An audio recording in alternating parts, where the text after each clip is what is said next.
de Samuel, capítulo 30, versículo 6, tiene un versículo bastante interesante que vamos a intentar sacarle jugo.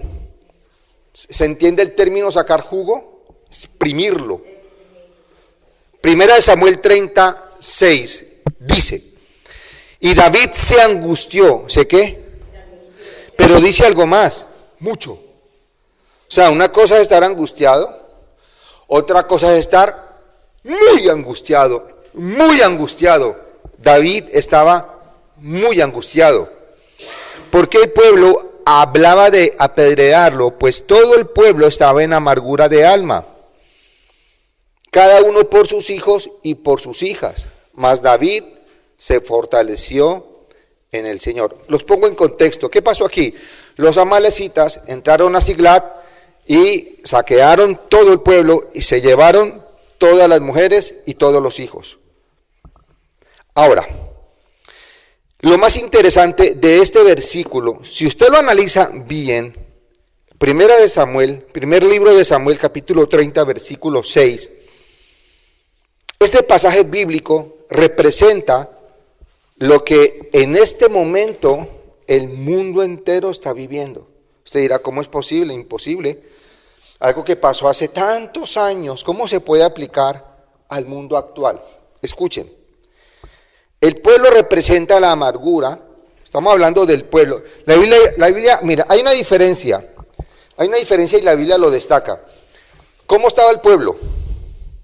Dice que muy amargado. Pero ¿cómo estaba David? ¿Amargado o angustiado? Ahí está la diferencia. ¿Cómo está el mundo en este momento? Está muy amargado. Y escucha, esto apenas acaba de comenzar. Todavía no se está viviendo las consecuencias de lo que ha pasado en el 2020. Apenas lo empezaremos a vivir en el 2021 en adelante. Yo no sé si ustedes nos han escuchado al pastor Juan Miguel y a mí.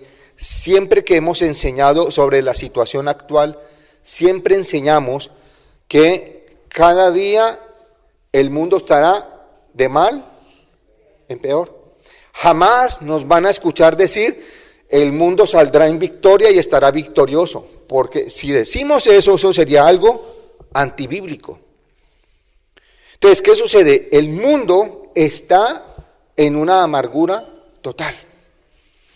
La iglesia estamos en angustia. El que no me diga que no está angustiado, escucha, es preocupante la situación. Escucha, lo que se está viviendo en este momento no es para uno relajarse. ¿Descansamos en el Señor? Sí, pero no deja de preocuparnos lo que está pasando. O sea, no preocuparnos sería decir, soy de piedra. Y la verdad, la situación que estamos viviendo en este momento, no en España, en el mundo entero, una persona, por muy dura que sea de corazón, está preocupada. Todos estamos preocupados. Entonces, ¿qué representa el mundo? ¿Qué representa el pueblo en Siglat? Representa la amargura que en este momento el mundo está experimentando. Ahora, ¿qué representa David? David representa la iglesia en ese momento. En todo el transcurso de la enseñanza lo van a ver de esa manera. David representa a la iglesia. La iglesia no está en amargura. Podemos estar angustiados. David estuvo angustiado. Es un ser humano. No estamos hablando de Superman. Estamos hablando de un ser que siente como nosotros también podemos sentir.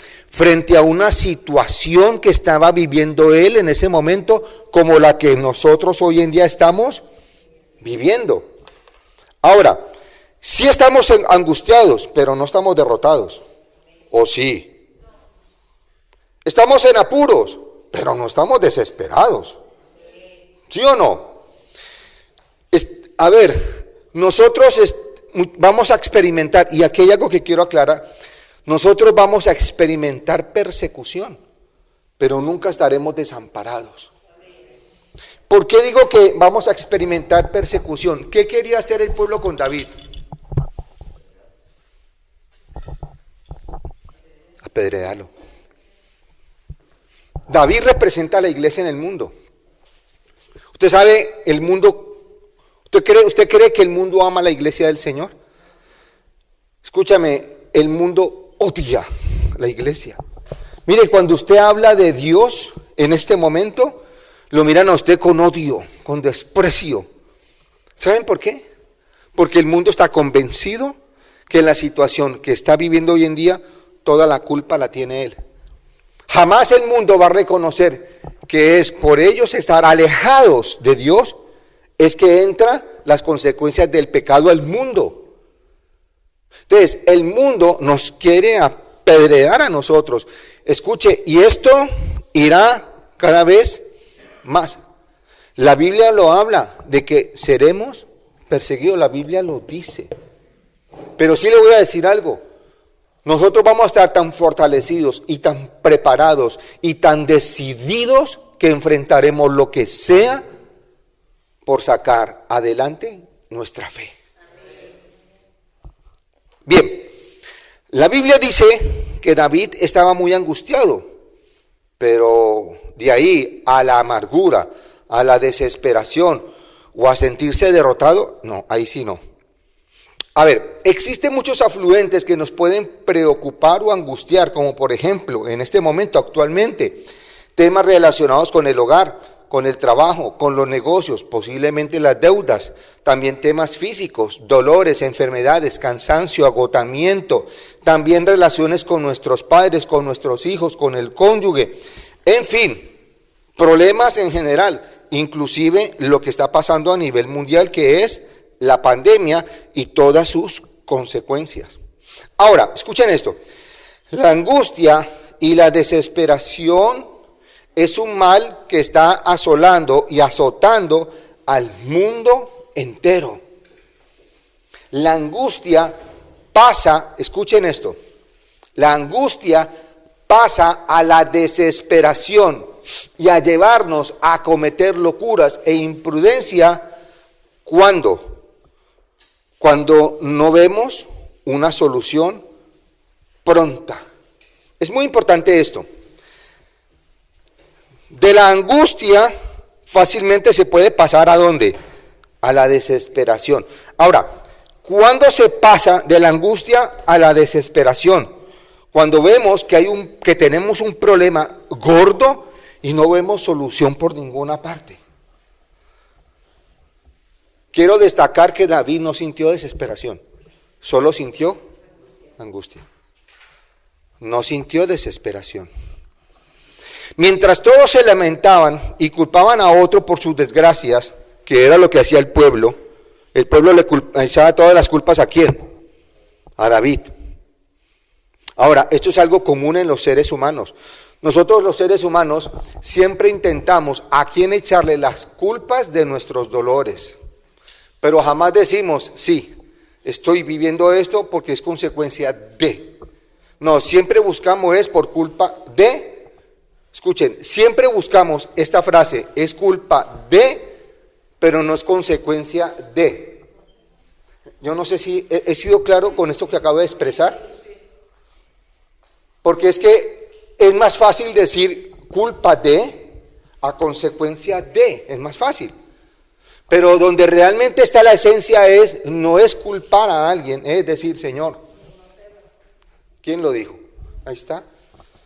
Es reconocer, mire, tan sencillo que es reconocer y humillarse ante Dios y decirle, Señor, sí, la embarré, pequé, hice esto, perdóname, Señor.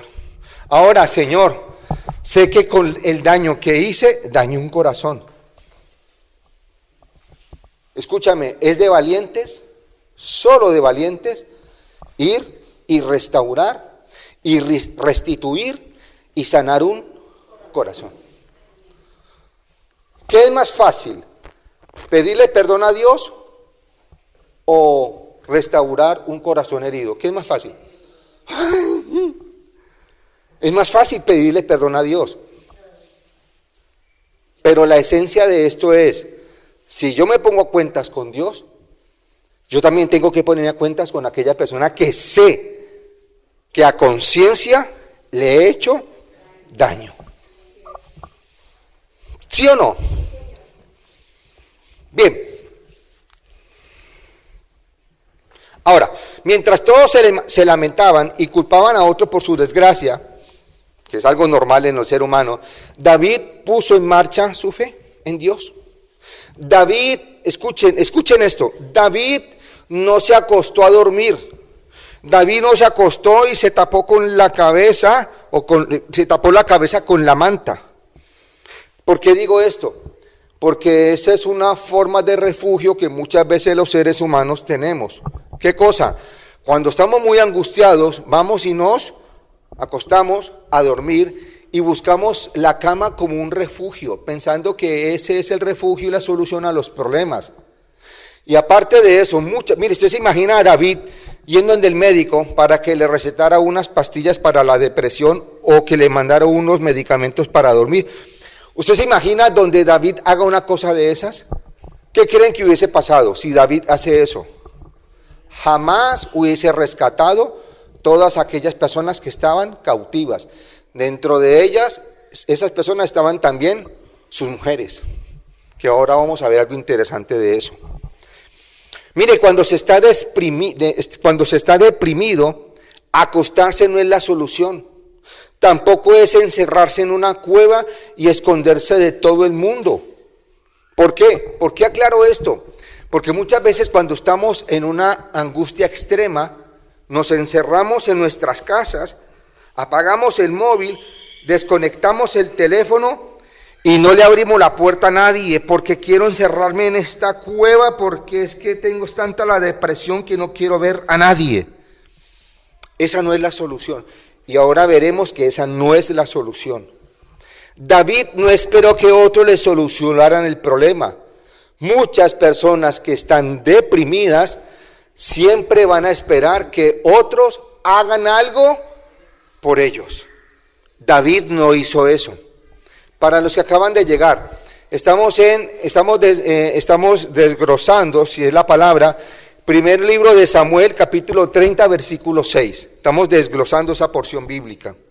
Ahora, David hizo lo único que él podía hacer en su situación.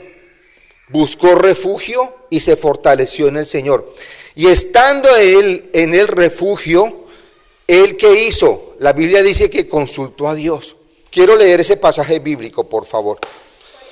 Vamos a primer libro de Samuel, capítulo 30. Vamos a leer versículos 6 al 8.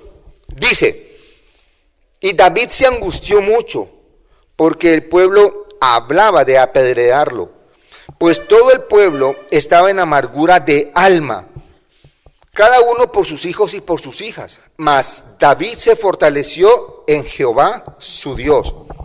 Versículo 7. Y dijo David al sacerdote Abiatar, hijo de Ahimelech: yo te ruego que me acerques el efod. Y Abiatar acercó el efod a David. Y David, ¿qué hizo? Interesante eso. Mire, ¿qué hizo? ¿Qué fue lo primero que hizo David? Entró a la presencia de Dios. Se fortaleció en Dios. Una vez que ya estaba en la presencia de Dios, hizo lo más sensato: consultar a Dios. ¿Qué sucedió aquí? Versículo 8. Y David consultó a Jehová diciendo: ¿perseguiré a estos merodeadores? ¿Los podré alcanzar? Y él le dijo: síguelos, porque ciertamente los alcanzarás y de cierto librarás a los cautivos. Escucha esto. Mira, cuando tú sientas que te estás ahogando, recuerda que Jesús caminó sobre el agua y su mano siempre estará extendida hacia ti para ayudarte. Porque hay veces sentimos el agua aquí. Hay veces nosotros sentimos angustia, no desesperación. Sentimos que el agua empieza a subir y sentimos que nos estamos ahogando. Nunca olvide que Él caminó sobre las aguas. ¿Y Él qué hizo con Pedro? Le dio la mano. Lo mismo hará contigo. Amén. Mire, a veces Dios permanece en silencio hasta que estemos listos para escuchar. Los momentos de angustia afinan nuestro oído para escucharle. Quiero que entienda, muchas veces hay situaciones difíciles en nuestra vida que Dios las permite para que nosotros vamos a su presencia a fortalecernos, como lo hizo David. Entonces, recuerde, muchas veces los momentos de angustia afinan nuestro oído para que escuchemos su voz, para que obedezcamos su palabra. Amén. Bien, el término fortalecer en su palabra original es sak, que quiere decir agarrarse de o aferrarse a algo. De acuerdo al diccionario de la palabra fortaleza significa fuerza, ímpetu, vigor, resistencia y firmeza. Es la capacidad moral de una persona para resistir o sobrellevar sufrimientos o penalidades. Todos los que estamos aquí hemos vivido cosas fuertes. Nunca pensamos que íbamos a resistir tanto y que esas pruebas nos iban a fortalecer tanto. Mire, siempre pensamos que esta prueba es la que definitivamente va a acabar conmigo, pero resulta que esa prueba la logramos pasar. Y cuando logramos pasar esa prueba, miramos hacia atrás y la miramos como una anécdota, como una experiencia, como una bendición de Dios que Dios permitió en mi vida para yo poder crecer. Porque las pruebas dan eso, las pruebas dan crecimiento, las pruebas fortalecen el carácter. Fortalecer es la virtud que consiste en vencer el miedo y el temor. Fortalecerse es la virtud que nosotros podemos desarrollar para siempre vencer el miedo y el temor. Ahora, en medio de las pruebas y las luchas, lo que fortalece al cristiano son las promesas de Dios. Dios promete ser nuestra fortaleza y darnos fuerzas en los tiempos de prueba y en los tiempos de lucha. Isaías capítulo 41, versículo 10 dice: miren cómo dice, no temas, porque yo estoy contigo, no te angusties, porque yo soy tu Dios. Mire, este solo versículo debería darnos paz en medio de la tormenta. Isaías 41:10, no temas porque yo estoy contigo, no te angusties porque yo soy tu Dios, te fortaleceré y te ayudaré. Tiempo pasado, presente o futuro. ¿Sabe por qué Dios habla en futuro? Porque el futuro está asegurado en Cristo. Por eso Él habla en futuro. David, escuchen esto, David pudo haber optado por tomar otras decisiones, otros comportamientos, o pudo haber optado por tomar otros caminos diferentes. Por ejemplo, 1, negar la realidad. 2, resignarse a lo que estaba viviendo en ese momento. 3, aceptar la realidad. De los 3, el peor es negar la realidad, sin decir que resignarse es bueno. No, es también muy malo.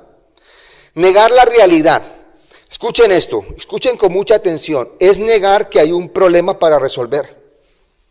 Negar la realidad es negar un problema.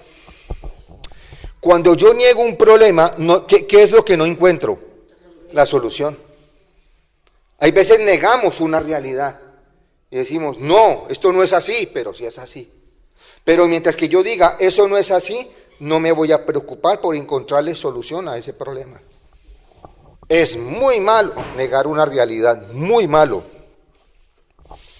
Negar la realidad es saber y es estar consciente que esa realidad, aunque me está aniquilando, me está robando la vida, me está tirando al abismo, me siento bien, cómodo y tranquilo. Usted dirá, oh, ¿cómo me voy a sentir bien? ¿Cómo me voy a sentir cómodo? ¿Cómo me voy a sentir tranquilo con una realidad que aunque yo la niegue y me está haciendo daño, me siento confortable? Eso es imposible. Mire, usted puede llegar a conocer a una persona en su vida e influir, que puede generar tanta influencia mala en su vida, que usted sabe, usted siente, está consciente que lo está arrastrando ¿a dónde? Al abismo, y usted está consciente de eso y no hace nada por zafarse de esa persona, porque está negando una realidad. Usted puede llegar a meterse en un mal negocio en la vida y sabe que en ese negocio desde el principio empezó a perder dinero, pero una fe tonta, una fe ciega, una fe basada en nada, usted sigue metido en ese negocio y ese negocio cada día le quita más y más dinero. Negar una realidad es yo mismo tirarme a un abismo. Es un problema muy grande negar una realidad. Negar una realidad es saber que tengo un problema en el cual debo implicarme y aportar una solución, pero no lo hago por pereza, por negligencia, por irresponsabilidad, por terquedad, por rebeldía, por orgullo, por lo que sea, no me comprometo y no me da la real gana de aportar una solución. ¿Por qué? Porque estoy negando una realidad. Mientras que yo no acepte el problema, jamás voy a aportar una solución. Pero muchas veces el orgullo, la cabezonería, la rebeldía es una venda que tengo para no ver una realidad. Y esa venda es la que me hace negar una realidad. Por eso es que Dios siempre va a permitir que nosotros tengamos una espina clavada en el corazón. ¿Usted sabe qué es una espina clavada en la planta del pie? ¿Duele o no duele? ¿Dónde duele más? ¿En el pie o en el corazón? En el corazón. Una espina clavada en el corazón, ¿sabe Dios cómo la usa? La usa con un fin de ubicarnos en una realidad y que no la neguemos. En otras palabras, ¿qué es el dolor? El dolor es una herramienta que Dios usa para ubicarte a ti en una realidad, para que busques una solución. Sencillo, si tú te cortas, ¿te vas a dejar ahí que se desangre? ¿Tú qué haces? Rápido buscas una solución. Lo primero es, coges y taponas esa herida y te vas ¿para dónde? Para el hospital, para el médico, a que me suturen. Y luego de que me suturan, ¿qué hago con la herida? La cuido, no dejo que nadie me toque, mientras que cicatriza. O sea, esa es una realidad que ya tengo que afrontar y tengo que correrle urgente a buscar una solución. Pues lo mismo son los problemas en la vida. Los problemas en la vida, lo que hace con nuestra vida es ubicarnos en nuestra propia realidad. Mire, en el rapto, en el robo, en el secuestro de todas las mujeres, habían dos mujeres implicadas que le dolía a David. Ainhoa, jezreelita, y Abigail, la mujer que fue la que fue mujer de Nabal, la del Carmel. Estas dos mujeres estaban en el corazón de David. ¿Qué hicieron con ellas los amalecitas? Se la robaron. ¿Le dolía o no le dolía a David?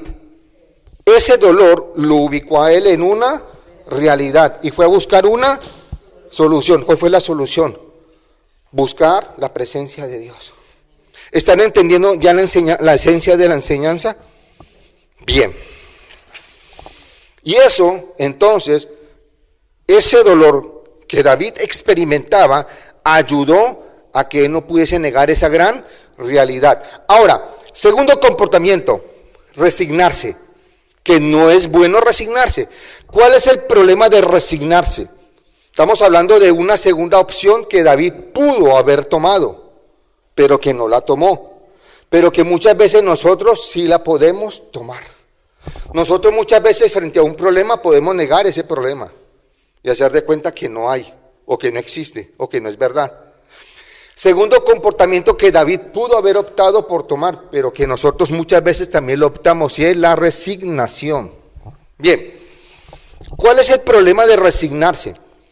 Es sentir que quedo atrapado en una situación que me supera, que me domina, que me controla, que me gobierna, y ese problema se convierte en un Dios en mi vida.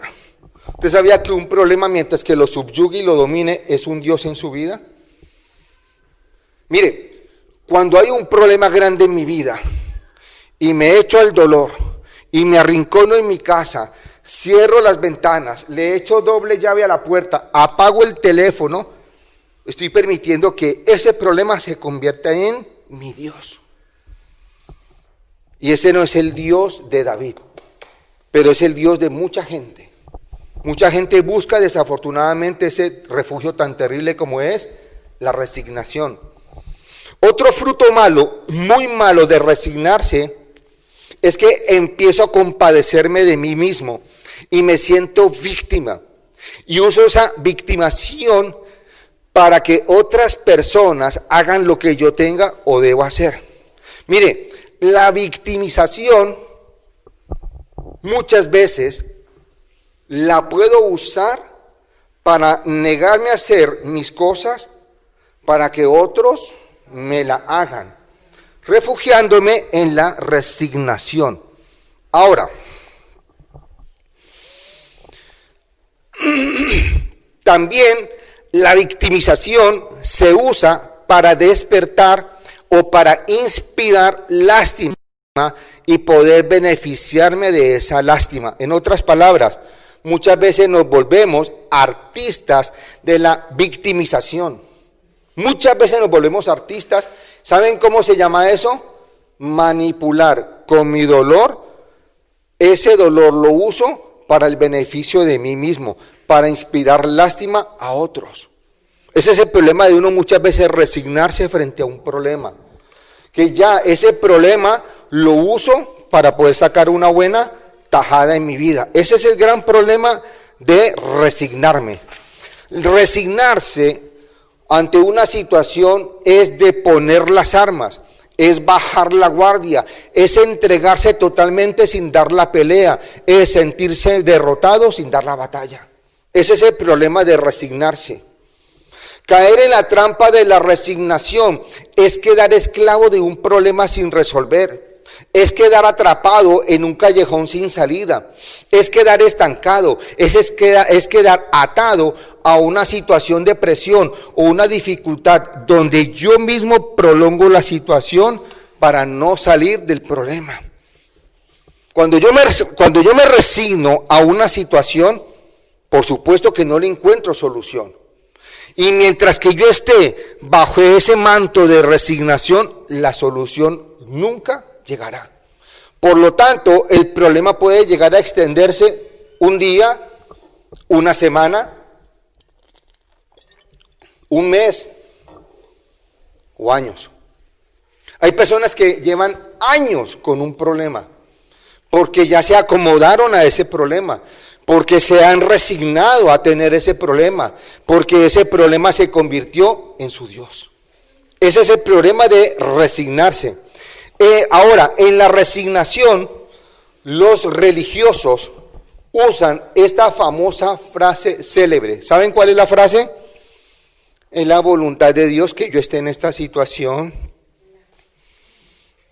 Esto es lo que a mí me tocó vivir. ¿Ustedes no han escuchado esa frase? Es una frase totalmente religiosa. Cuando yo escucho decir a alguien, es que esta es la voluntad de Dios, que yo viva así. Es que a mí me tocó vivir esto. Cuando yo veo a una persona digo, Dios mío, esta persona ya está derrotada. Sin luchar, ya está vencida. Esta persona no conoce las Escrituras. ¿Sabe por qué lo digo? La Biblia dice en Jeremías 29:11, dice, yo sé los pensamientos que tengo acerca de vosotros, dice el Señor. ¿Pensamientos de qué? Pensamientos de bien, ¿y no de qué? Y no de mal, para daros el fin que esperáis. O sea, cuando usted esté en una situación difícil, no se resigne y no diga, y no se autocompadezca diciendo, es la voluntad de Dios que yo esté así. No, esa no es la voluntad de Dios, porque si esa fuese la voluntad de Dios, entonces este versículo habría que borrarlo de la Biblia. No, la voluntad de Dios no es que tú estés mal, la voluntad de Dios es que tú siempre estés bien. Esa es la voluntad de Dios. Mire, donde si David se llega a resignar a la situación que está viviendo y depone las armas y baja la guardia, jamás vuelve a recuperar a sus esposas. Jamás. ¿O sí? Nunca. Ahora, tercer comportamiento o actitud, aceptar la realidad. Lo bueno de aceptar una situación y no resignarse a ella es que empiezo a buscar una solución. Me ubico en mi propia realidad. Hago inventario y balance con qué recursos cuento y busco una solución o lucho por resolver el problema y avanzo hacia adelante venciendo los obstáculos. Eso es lo bueno de aceptar una realidad.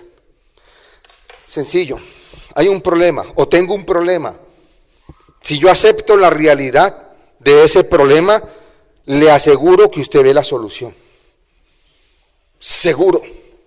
Pero mientras que usted niegue esa realidad, usted jamás va a ver la solución. Ahora, ¿qué necesito para aceptar una realidad? Sencillo, un corazón humilde. Porque es el orgullo el que no nos deja ver una realidad. Pero cuando yo tengo un corazón humilde delante de Dios, acepto mi realidad, acepto mi condición, pido ayuda y busco solución. ¿Es así o no es así?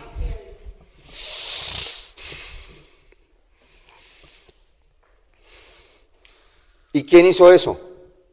David.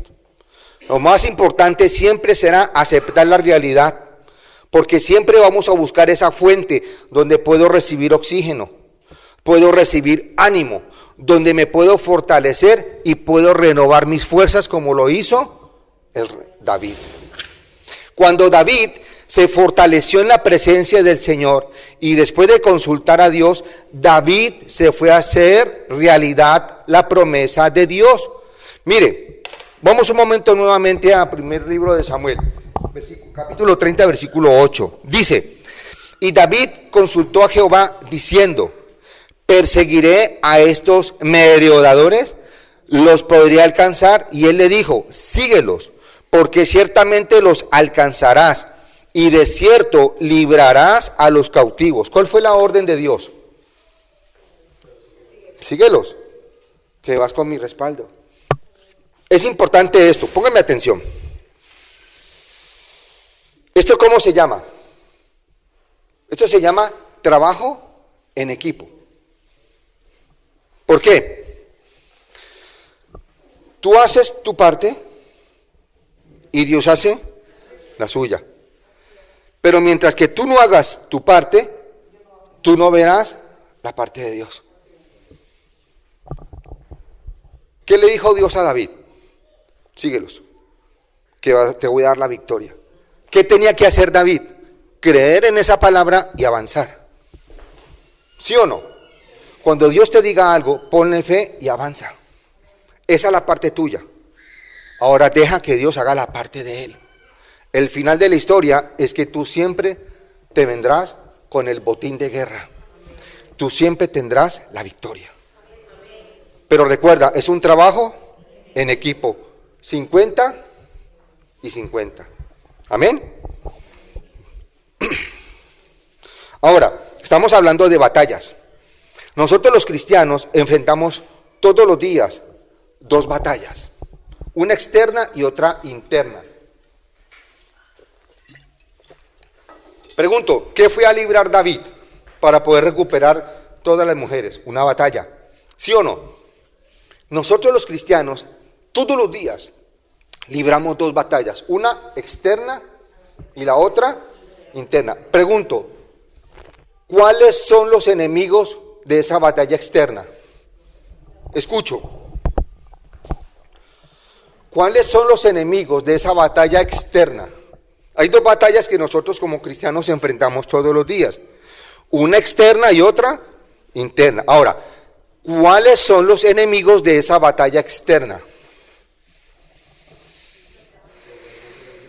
¿Ah? Uno.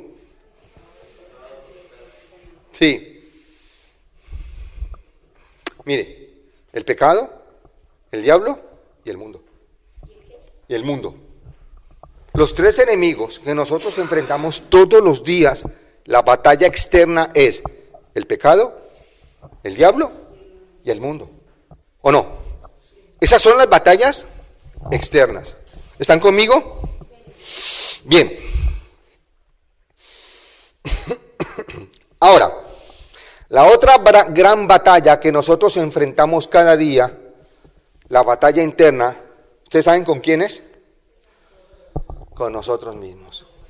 Con nosotros mismos. Y esa batalla es muy dura. Porque constantemente, ¿tú sabes con cuál es la persona que más hablamos todo el día? Con uno mismo.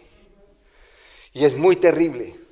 Porque nosotros aquí recibimos una palabra de bendición y de fe. Y salimos y empezamos a negar todo lo que hemos escuchado. Mire, la batalla más cruel que nosotros libramos cada día es con nosotros mismos. Las batallas internas que tenemos es que creemos que no podemos, que somos menos que otras personas. Luchamos contra nuestros propios complejos, con nuestra baja autoestima, luchamos con nuestras carencias emocionales, luchamos contra nuestros temores, con nuestras fobias, luchamos contra nuestras desconfianzas, luchamos contra el miedo al futuro y también el miedo al que dirán.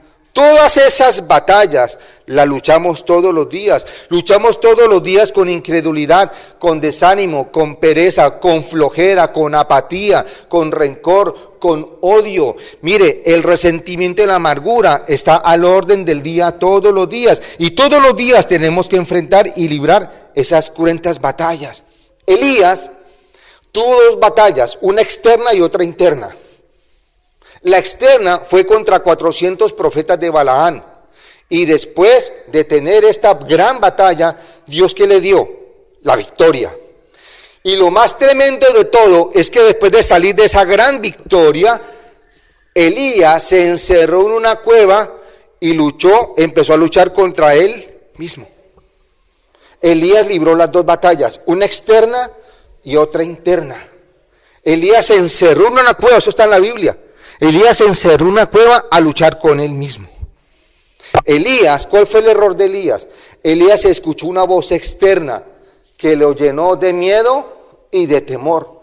Jezabel, ¿qué dijo? Jezabel dijo esto: así me hagan los dioses y aún me añadan, si mañana a esta hora no he puesto yo tu persona como la de uno de ellos. Viendo pues Elías el peligro, se levantó y se fue para salvar su vida. Eso está en primer libro de Reyes 19, del 1 al 3. ¿Qué hizo Jezabel? Jezabel lanzó una amenaza, pero a Elías se le olvidó que Dios lo había respaldado en una batalla externa, y él mismo se metió en su propia batalla interna por escuchar voces que no debió haber escuchado, por obedecer una voz que jamás debió haber obedecido, la voz de Jezabel. Elías entró en depresión. ¿Sabe qué dijo Elías? Me quiero morir. Para que un gran hombre de Dios diga, escuche, es que venía de una victoria muy tenaz. 3 años y medio sin llover. Elías oró y llovió. Dios le dio la victoria. Y a los días siguientes, este hombre se encierra en una cueva y dice, me quiero morir. Vaya lucha tan tenaz que él tenía. ¿Con quién? No era con Jezabel, era con él mismo. Por eso nosotros siempre libramos dos batallas, una externa y la otra interna. Y yo creo que la más dura es la interna. Ahora, Elías estaba en la cueva, sí, pero la Biblia dice que él hacía algo constantemente, y era el refugio de Elías, dormir. La Biblia lo dice, eso está en primer libro de Reyes 19, del 5 al 8. La Biblia lo dice textualmente, que Elías dormía y dormía. ¿Sabe por qué lo quiero aclarar? Porque muchas veces cuando estamos en depresión, cuando estamos en angustia, cuando sentimos desesperación, cuando creemos que ya no hay solución, nos encerramos en nuestra cueva a dormir, como lo hizo Elías. Y eso es un gran error, es un gran error. Ahora, lo más lindo de todo esto es lo siguiente, es lo que Dios le dice. Esto me pareció a mí tan hermoso, tan lindo. Escuchen con atención. Esto me pareció precioso. Dios le dice a Elías, Elías, ¿qué haces aquí? Usted dirá, ¿y qué tiene de lindo eso? Eso tiene algo muy tremendo. Mire, hay una gran diferencia entre preguntar, ¿qué haces allí? ¿O qué haces aquí? Quiero que entienda. Usted está en esta habitación. Hay alguien allá esperando. Usted no le va a decir, ¿qué haces aquí? ¿Usted qué le preguntaría? ¿Por qué le pregunta eso? Porque hay una pared o hay una puerta que divide dos habitaciones. ¿Qué le dijo Dios a Elías? ¿Qué haces allí o qué haces aquí? ¿Qué quiere decir eso? Que Dios estaba ahí con él. O sea, Dios no estaba fuera de la cueva.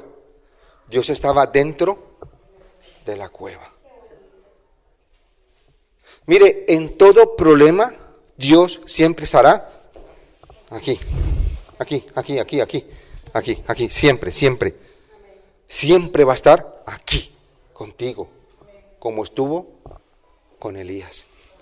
Siempre. Lo digo para que usted nunca dude de la presencia de Dios en su vida. Amén. Ahora, ¿por qué estoy enseñando todo esto? ¿Y qué es lo que quiero destacar con esto? Que Dios estuvo con Elías en las dos batallas. Dios respaldó a Elías en la batalla externa. Y Dios consoló a Elías en su batalla interna. Lo más lindo es eso. Mira, Dios siempre te va a respaldar a ti en tus batallas externas. Nunca vas a estar solo. Pero cuando tú tengas tus batallas internas, Dios va a entrar a consolarte, a mimarte, a cuidarte, a decirte, hijo, estoy contigo, tranquilo, esfuérzate, sé valiente, que cada día estaré siempre contigo. Eso es lo más lindo de ese pasaje bíblico. Amén.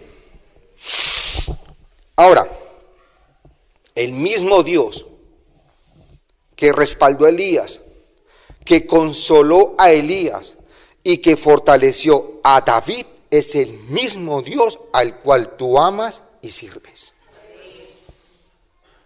Recuerda que la diferencia entre el éxito y el fracaso se encuentra en la actitud frente a los reveses de la vida, los obstáculos, los desalientos y otras situaciones de frustración. Siempre será tu actitud. Mire, David pudo haber optado por negar una realidad. ¿Hubiese encontrado una solución? No. David pudo haber optado por resignarse. Pregunto, ¿hubiese encontrado una solución? Tampoco. David, ¿qué hizo? Aceptó una realidad e encontró una solución. Se lo digo para que usted enfrente sus propias realidades. Cuando usted enfrenta y acepta su realidad, Dios le dará la victoria. Amén. Finalizo con esta porción bíblica. Filipenses 4:6. Está en la Nueva Versión Internacional. Dice así: no se angustien por nada, más bien en cualquier situación, mediante oración y ruegos y dando gracias, háganselo saber a Dios todas sus necesidades. Dios es la solución a todos los problemas. Para Dios no hay problemononones. Para Dios todo es problemas pequeñitos. Porque es más grande el amor que Dios te tiene a ti que el problema que tú puedas tener en tu vida. Y Dios se va a manifestar en medio de una gran tormenta, en medio de una gran necesidad. Tú vas a ver el respaldo de Dios y Dios siempre te va a decir: hijo, tranquilo, estoy aquí contigo.